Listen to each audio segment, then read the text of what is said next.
जिस गन्ने से गुड़ इतना काला होता है उसकी चीनी इतनी सफेद कैसे हो गई? केमिकल्स उसमें डाले जाते हैं। और मैं एक चीनी मिल के अधिकारी जो मैनेजर है, मैं उनकी बात आपको बता रहा हूं। उन्होंने कहा कि मुझे लगभग 12 साल हो गए चीनी मिल में काम करते हुए, और जब से मैंने काम करना शुरू कर दिया चीनी मिल में, तभी से मैंने घर में चीनी लाना ही बंद कर दिया। मैं तब से अपने बच्चों को चीनी खिलाता ही नहीं हूं, जबकि नौकरी से सैलरी वहीं से मिलती है, मगर चीनी नहीं। मैंने कहा कि आखिर कौन सी घटना घटी जिसके कारण से आपने ऐसा किया?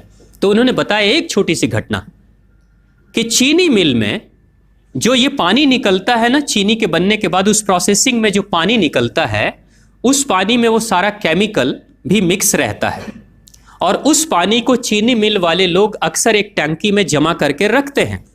ये सभी चीनी मिल वालों के पास में होता है, आप भी कभी जाएंगे तो आपको भी पता चलेगा। वो टंकी में वो पानी रखा जाता है, लेकिन रोज रोज प्रोसेसिंग हो रहा है, रोज चीनी बन रही है, रोज बहुत सारा पानी आ रहा है, तो आखिर कब तक?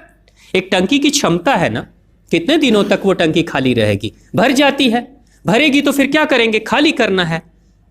तो क्या किया था चीनी मिल के लोगों ने? सोचा कि छोड़ो ना, अब कहां जाएंगे उसको फेंकने के लिए कहीं दूर, क्योंकि अब उतनी बड़ी टंकी जिसमें हजारों गैलन पानी है, उसके लिए ट्रांसपोर्ट में कितना खर्च आएगा, तो बेहतर होगा रात के अंधेरे में कहीं खेत में डाल देते हैं। क्योंकि जनरली फैक्ट्रियां तो होती हैं ऐसे ही बिराने में, तो कहीं डाल देते किसी खेत में, क्या पता चलेगा पानी है कि चीनी मिल का पानी है, क्या है। तो ये सोचकर मैनेजमेंट वाले लोगों ने रात में ही उस पानी को खेतों में छुड़वा दिया, और नतीजा ये हुआ कि उस खेत की सारी फसल जल गई, मिट्टी बंजर हो गई। और जब किसान पता करने लगा कि आखिर क्या हुआ मेरे खेत में, जब चेकअप कराया वो मिट्टी का, तो पता चला कि इसमें तो चीनी मिल का जो वेस्ट मटेरियल है वो डाला गया है। तब उसको खबर मिली कि हाँ, किसी स्टाफ ने बताया कि हाँ, हमारे चीनी मिल से ही पानी डाला गया था आपके खेत में, और पूरी मिट्टी बंजर हो गई। उसने केस कर दिया और चीनी मिल वाले को मुआवजा देना पड़ा लाखों रुपए। तभी से वो स्टाफ कहते हैं कि जो मिट्टी को बंजर कर दे वो इंसान के शरीर में जाए तो क्या करेगी। उसी के बाद से मैंने अपने घर में चीनी लाना बंद कर दिया। और सच्चाई है, लगभग अगर आप देखेंगे तो अंग्रेजों के आने के समय अंग्रेज पहला चीनी मिल इन्होंने भारत में ही लगाया था। पहला चीनी मिल भारत में ही अंग्रेजों का लगा, और अंग्रेजों ने चीनी की शुरुआत की। भारत के लोग गुड़ खाते थे, चीनी नहीं खाते थे। उन्होंने बहिष्कार किया, बिल्कुल नहीं, लेकिन चीनी और चाय पत्ती दोनों के लिए लोगों को तैयार किया गया था। चाय पिला पिला कर फ्री में चीनी के लिए तैयार किया गया, और चाय के लिए भी तैयार किया गया। अंग्रेज ने जब से ये शुरू किया है, और पिछले 50 वर्षों से हमारे समाज में चीनी खाने का प्रचलन बहुत तेजी से बढ़ा है, और उसी समय से भारत के लोगों के बच्चों के शरीर में कैल्शियम की कमी होनी शुरू हो गई है। अगर कोई माँ, अगर कोई बहन जो गर्भवती हो, गर्भकाल के दौरान अगर चीनी का सेवन अगर कोई बहन कर रही हो, तो चांसेस ज्यादा होते हैं गर्भपात होने के।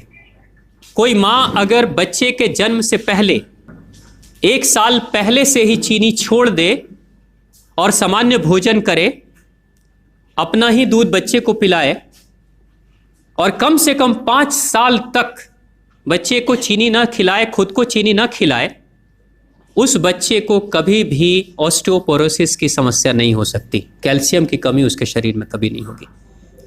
चीनी जब जाती है आपके शरीर में, तो बाहर जब निकलती है तो अकेले नहीं निकलती, कैल्शियम लेकर निकलती है। चीनी कैल्शियम लेकर निकलती है, हड्डियों को गलाकर निकलती है।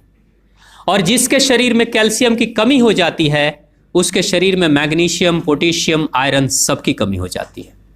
कैल्शियम वो तत्व है कि जिसके शरीर में कम हो जाए, सारे तत्व कम हो जाएंगे, और कैल्शियम की कीमत पे चीनी हम खाते हैं।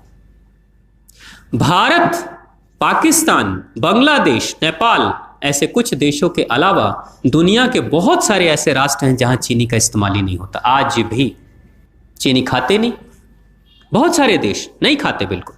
आप गुड़ खाया करिए, वो ज्यादा बेहतर है, चीनी को छोड़िए।